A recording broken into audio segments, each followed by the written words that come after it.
ourselves. If you prepare yourself, put your hand over your eyes. I open my eyes to see the spiritual truth today.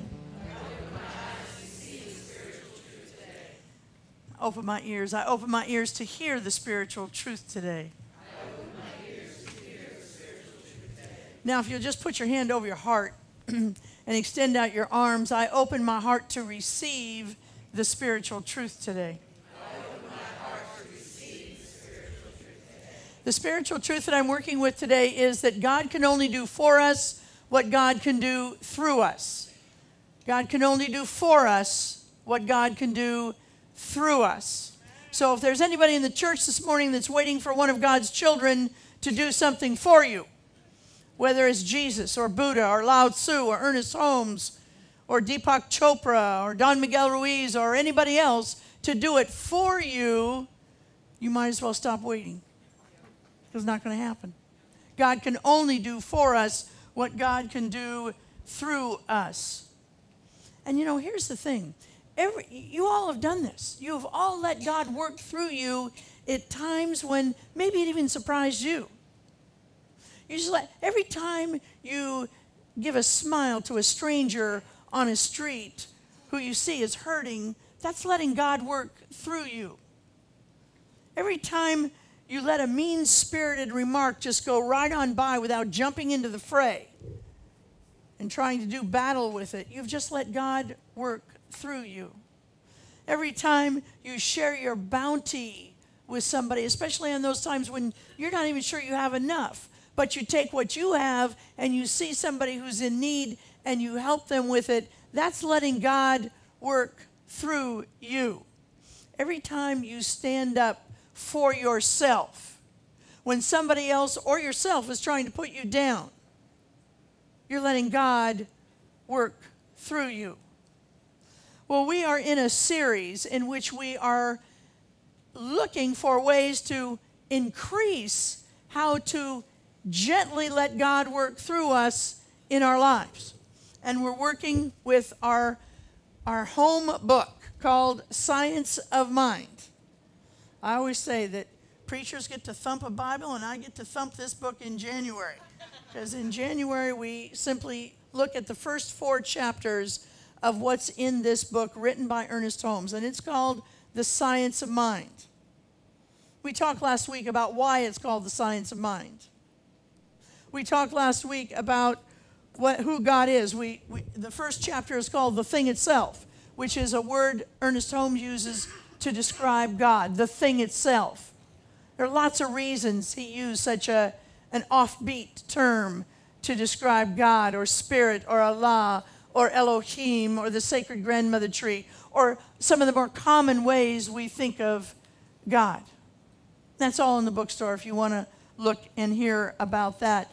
Today we're looking at the notion that it's called How It Works. The chapter is called How It Works. And what we're looking for right now, in chapter 2, is the understanding that there is a divine plan on the planet.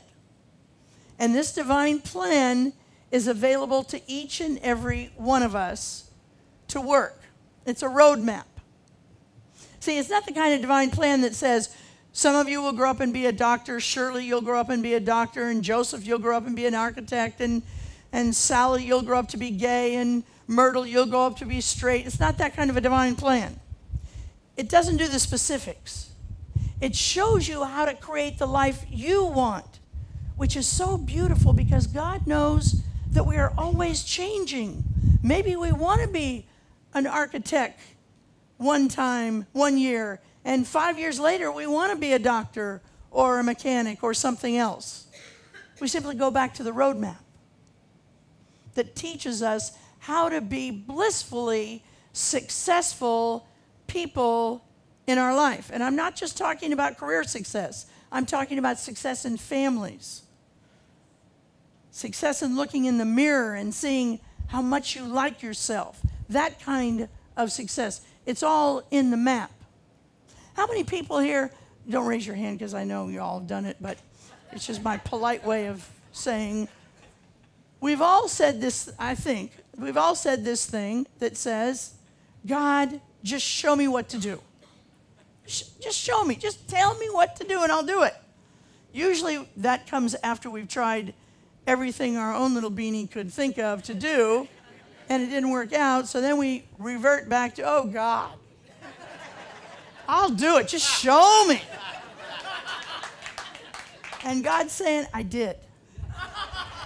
Get the map back out. I did show you. You got to start reading the map. Well, in CSA, we don't believe that we leave troubled lives, or we don't leave troubled lives, but we live areas of our lives that become trouble. We don't believe that we do that because we don't want to cooperate with Spirit. We don't want to read the map. Yeah, I think some of us get lazy. I would like to lose weight. I don't want to stop eating. See? Yeah. Part of the divine plan is, okay, some of us want to be billionaires, but we want to hoard what we have. See, the divine plan says, the map says, we live in a reciprocal universe. We live in a law of circulation. That's part of the map. That's part of the divine plan. So you can't hoard. Some of us try and get around that by saying, well, maybe God won't pay attention. God knows everything. Some of us try and get around it by saying, well, I know rich people, and they hoard. They might have money, but they are not wealthy. They might have money, but they are not prosperous. See, the divine plan is not something that you and I get to pick and choose. Spirit demands complete cooperation with the map, complete cooperation with the plan. But most of us don't not cooperate with the plan because we don't want to. Most of us don't cooperate with the plan because we don't understand how to read the map. We don't understand what the plan is exactly. See, those challenges that we have, I call that the Sunday word for, you can't pay your bills easily. You can't be with your beloved for more than 10 minutes without getting a dig in. You can't go to the gym and get healthy even though you said you would. Those are the challenges that we have. It's not that we want to do that. It's we don't understand how not to. We don't understand the words of Ernest Holmes, which is, all misery is a result of ignorance. And only knowledge can save us from that misery.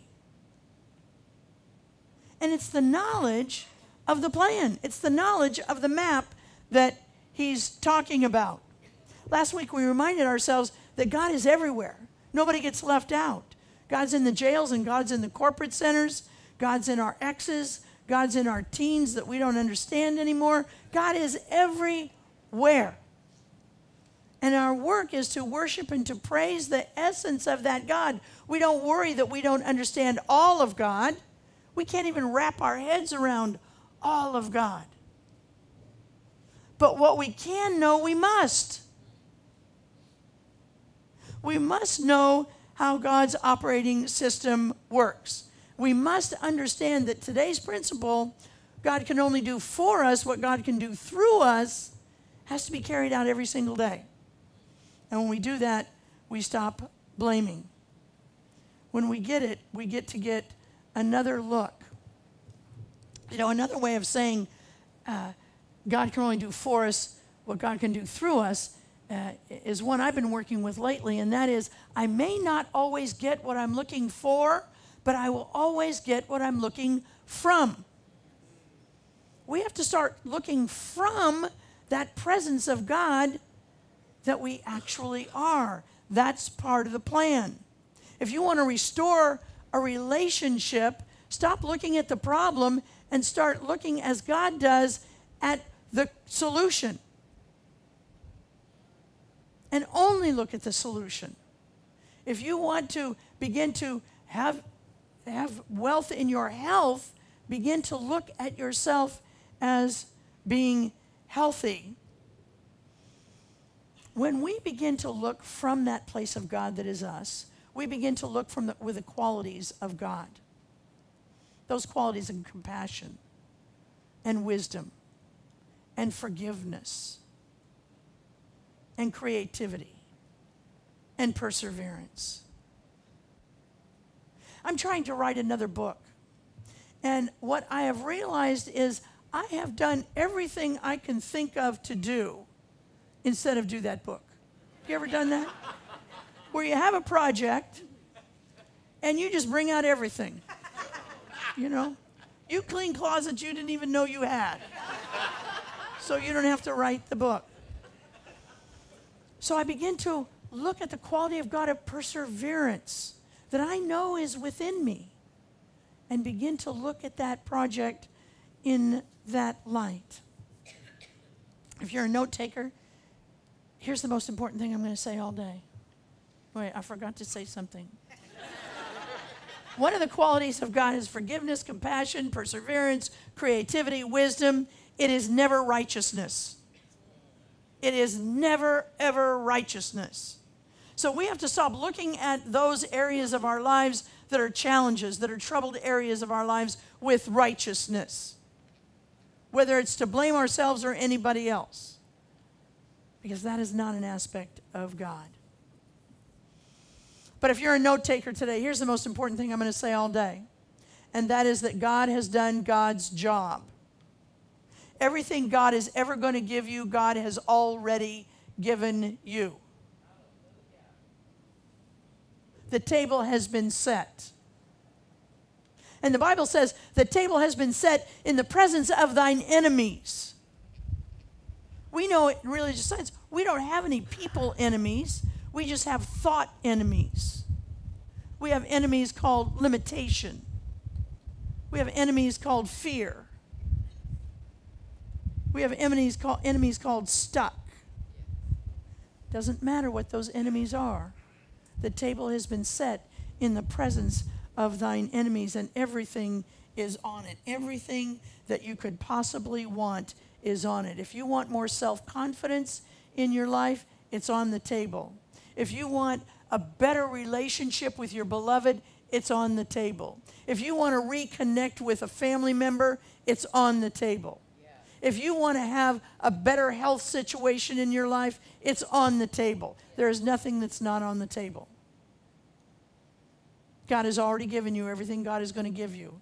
And so now the ball is in our court. If you want a shiny new car, it's on the table. Whatever you want, the ball is in our court. Now, if that's true, Reverend Georgia, where is it? Because I have made it clear to God that what I want is whatever. And it's not here. This is a hard thing to say, but I'm going to have to say it because we're a teacher of truth. Just like Mary said in her prayer. You learn truth here. If it hasn't shown up, our belief system, yours and mine, is causing the block. That's what's causing it from showing up. It's not on God. It's on our belief system. That's why we come to places like this. That's why we take these classes, is to begin to open our eyes so that we can see a bigger picture of what has already been given to us. We want to be careful because, this whole thing, I always say, when you're in the company, this is heavy medicine. This is very, very big medicine. And when we're in the company of big medicine, we want to be very, very careful about how we use it. If you're in the company of chemotherapy, you're careful about how that's used. If you're in the company of major psychological medicines, you want to be careful about how that's used. If you have diabetes and you have insulin, you want to be thoughtful about how that's used. And the same is true with metaphysics, with spiritual truth. You want to be careful and thoughtful and aware about how you use it. Because otherwise, you could feel worse going out of church than you did coming in. Oh, man, I have such bad beliefs. Bad me, bad me, bad me, bad me, bad me. Why can't I straighten it out? There's no value in that. There is absolutely no spiritual value in shaming yourself or blaming yourself. All right. Our work. Ernest Holmes said this, you don't even need to know what belief it is that's keeping you from your good. You simply need to know what belief you need to have to get your good. And that's very big relief, because most of us grew up with our limiting beliefs, the ones that are pushing back the good that we say we want. We got them when we were very little people. So it's who we grew up with and where we grew up that gave us these beliefs. It's your inheritance. You inherited them. Now, I could say this. I could stand up here and say, it's not your fault. You inherited the beliefs, and I'd be right. But I don't even want to waste a minute saying that, because you shouldn't waste a minute hearing it. Don't even worry about whose fault anything is. Don't spend any time blaming yourself or your mother or your father or the state or Social Security or anybody else. Don't even spend a nanosecond doing it. Just move from there into what it is you want. Well, you want to know what you're spending your inheritance on? You know how you're spending your inheritance on by what you're seeing in your life. That's how you know how you've taken those inherited beliefs and spent them on the planet. So we can let them go. Frequent inherited thoughts are, I'm too old. Okay? The governor of the state of California is in his mid-70s. Somebody came up to me the other day and said, when are you retiring?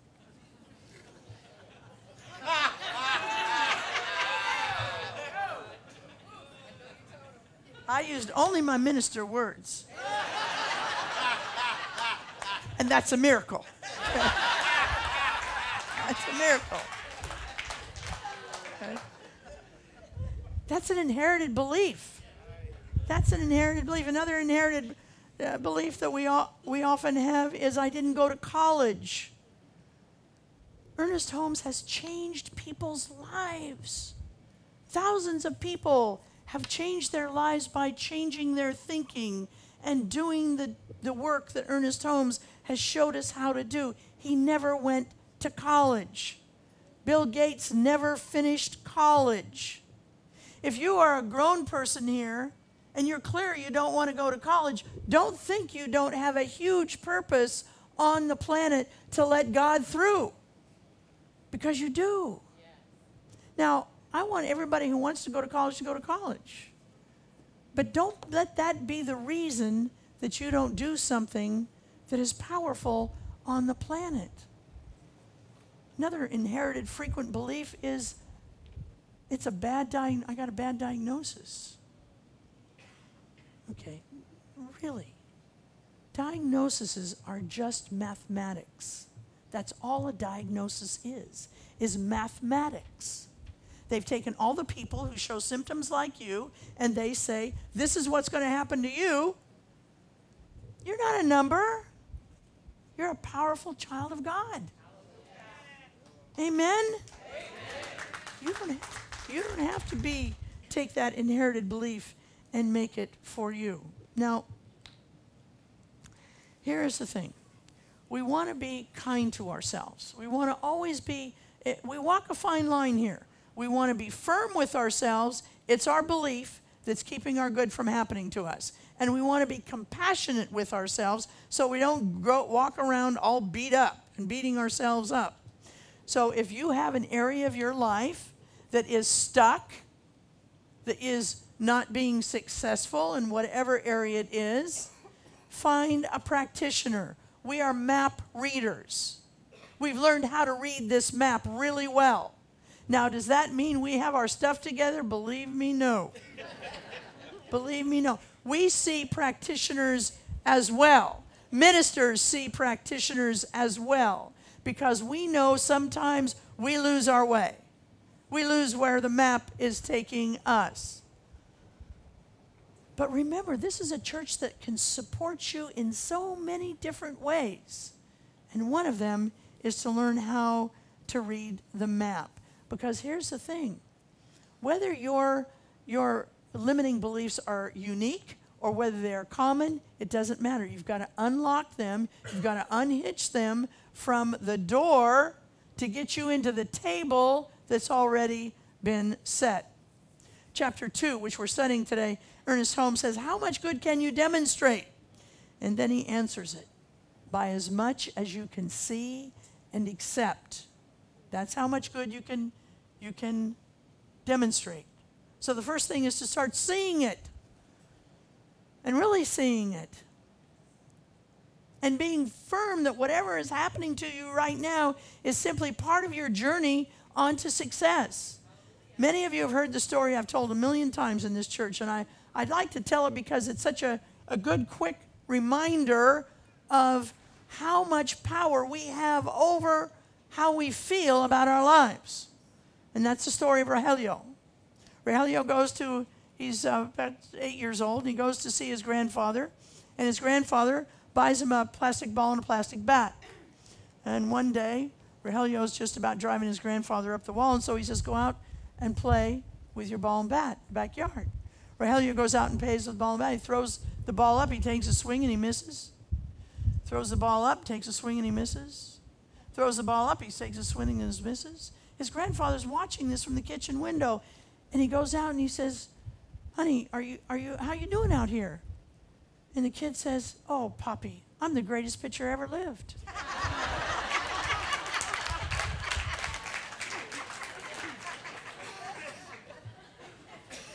We have a choice about how we look at everything in our life. Not to stick our head in the sand, but to make sure that we have wrung what we can accept out of it as our good.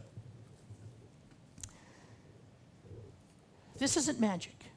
It's absolutely not magic. It's what Brenda keeps reminding us. It's the science. It's the science. It's the science. It happens for everybody the same way. Send love out, get love back.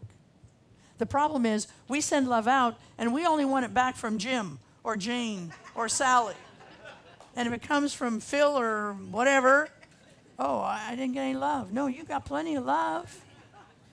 You didn't see it. You couldn't feel it. You send peace out, you'll get peace back. Send money out, you get money back. This is the science. This is how it works. That's what this chapter is called, is how it works. Now, for those of you who haven't taken foundations, you want to get into Reverend Betsy's foundation class if you can, so that you can really anchor yourself in this chapter 2 as she goes through this curriculum. The rest of you who've taken foundations, grab that book back out. Next week, we're going to talk about what God does. Ooh, you don't want to miss that. What God does. I don't know who's playing football next week, but doesn't matter. You don't want to miss it. All right, let's take this message into prayer. Knowing that there is a power and a presence known as God, that simply I have to turn my attention to what is on my table filled with love for everyone, filled with ease, filled with a continued connection with the people in the Philippines, that they may continue to thrive and grow and repair and restore. I turn my attention to snow, so our teens have a way to go tubing on the 26th. I just turn my attention to that which I want. I release this word into the law, and together we say, and so it is.